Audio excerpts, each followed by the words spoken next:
این گرمخانه نزد خوجگی دهقانی به نام سید احمد کمال در ناحیه واسه سمت فعالیتش پرورش گلها میباشد. اینجا طریق آبیاری قدرکی این زنان و دیگر اعضایان خوجگی در این موسم این گونه گلهای زیبا را پرورش کردند.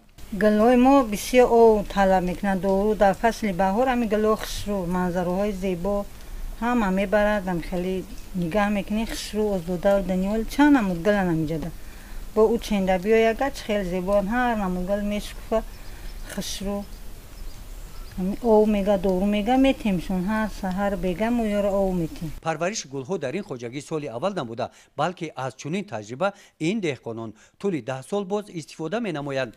در دایره کارهای آبادانی و کبودزار نمودن راهرو و شفت کوچه و خیابان‌ها با استقبال نوروز و جشن‌های ملی محصولات آنها به شهر و ناحیه‌ها انتقال داده می‌شوند. در این ماه از شهر و ناحیه‌های منطقه کلاب آمده قسم زیادی گل‌های گرمخانه را بردند. ما در گرمخانه گل‌های سالوی، پیتونی، مارگاریتا، تاگیس پرورش میکنیم. 300,000 380,000 بوتر پرورش میکنیم. در خوجگی دهقانی به نام سید احمد کمال در شفت گرمخانه این قطعه زمین را خوجگیداران برای کوچانیدن کوچت گلها آماده نمودند. با کوچانیدن گلها از گرمخانه ماه اپریل شروع می نمایند. در این خوجگی زمین هایی که در اختیار خوجگی گذاشته شدند ثمرناک استفاده برده شدند.